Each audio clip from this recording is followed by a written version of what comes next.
السلام ورحمۃ اللہ وبرکاتہ۔ لکھتے ہیں جی شہ مدر نماز میں اضافہ ہو گیا، اب سلام پھیرنے کے بعد جب سجدہ صاحب کے 2 سجدے کرتے ہیں تو پھر دوبارہ سلام بھی پھیرنا ہے یا صرف سجدے ہی کرنے کافی ہیں اور سلام دوبارہ سے نہیں پھیرنا؟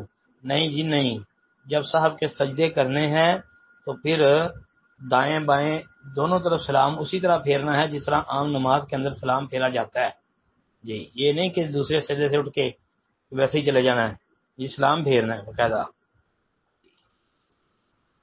اس بارے میں سجدہ صاحب کے متعلق جو روایات بیان کی گئی ہیں ان کے اوپر غور کیا جائے، خصوصاً وہ ذوالیدین والی حدیث جس میں نبی اکرم صلی اللہ علیہ وآلہ وسلم نے 2 رکعت نماز جو ہے وہ 2 رکعت نماز پڑھی تو وہ پڑھ کے سلام پھیر دیا تھا۔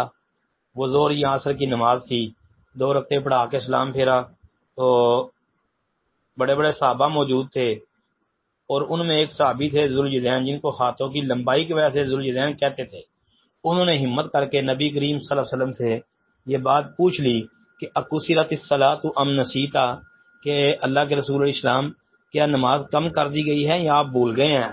تو آپ علیہ الصلوۃ والسلام نے فرمایا نہیں، ایسا کوئی کام نہیں ہوا، نہ نماز کم ہوئی ہے نہ میں بھولا ہوں۔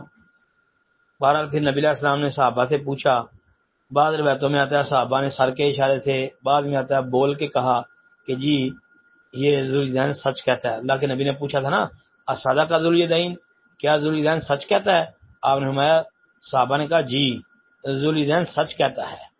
تو پھر نبی علیہ الصلوۃ والسلام نے 2 رکعتیں مزید پڑھائی، یعنی جو رہ گئی تھی، پھر 2 رکعتیں پڑھانے کے بعد پھر آپ علیہ الصلوۃ والسلام نے آخر میں صاحب کے سجدے کیے اور صاحب کے سجدوں کے بعد سلام پھیرا تھا، لہذا سلام ہی پھیرنا چاہیے۔ اس کے علاوہ بھی احادیث موجود ہیں۔ السلام علیکم ورحمۃ اللہ۔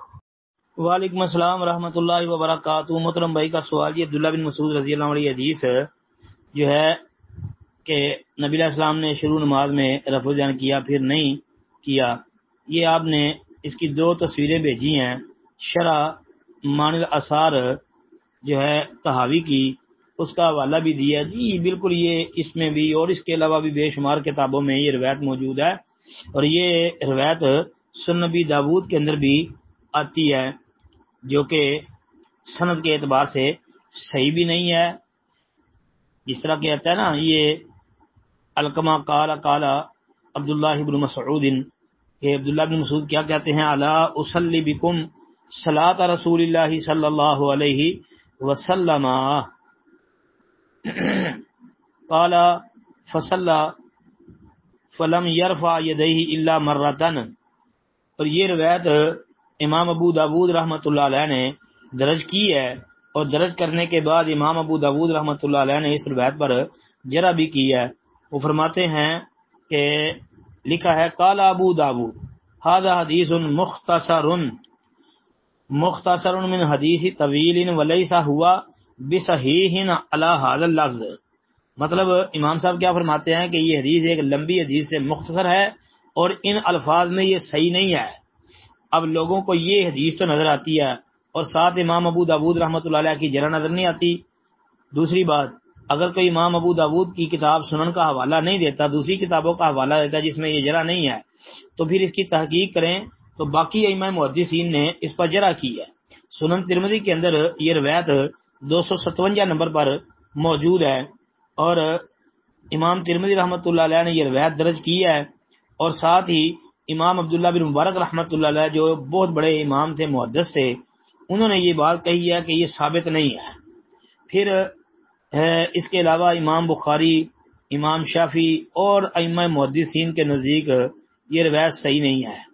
تو سند کے اندر سفیان ثوری کی تدلیس ہے، اور سفیان ثوری کی تدلیس کے متعلق حنفی بریلوی علماء نے بھی یہ بات کہی ہے کہ سفیان ثوری مدلس ہے، اور پھر یہ بھی کہتے ہیں کہ مدلس کا آنا قابل حجت نہیں ہے جب تک کہ سماع کی صراحت نہ ہو جائے، تو لہذا یہ روایت ثابت نہیں۔ سنن نسائی وغیرہ کے اندر بھی یہ آتی ہے۔ علامہ ابن جوزی رحمۃ اللہ علیہ نے بھی اس روایت کو نقل کیا ہے اپنی کتاب التحقیق کے اندر، اور پھر نقل کر کے امام ابو داود رحمۃ اللہ علیہ والی جرا بھی انہوں نے ذکر کی ہے. تو لہذا یہ روایت کو بنیاد بنانا، دلیل بنانا اور رفع کا ترک ثابت کرنا یہ صرف حنفی جاہلوں کا ہی کام ہے. اگر کوئی دین کی صحیح خدمت کرنے والا ہو، حدیث کو سمجھ والا ہو، حدیث کی سندوں کے اوپر جو ہے وہ عبور حاصل کرنے رکھنے والا ہو، تو وہ کبھی بھی ایسی روایت سے استدلال نہیں کرے گا. جی السلام علیکم ورحمۃ اللہ.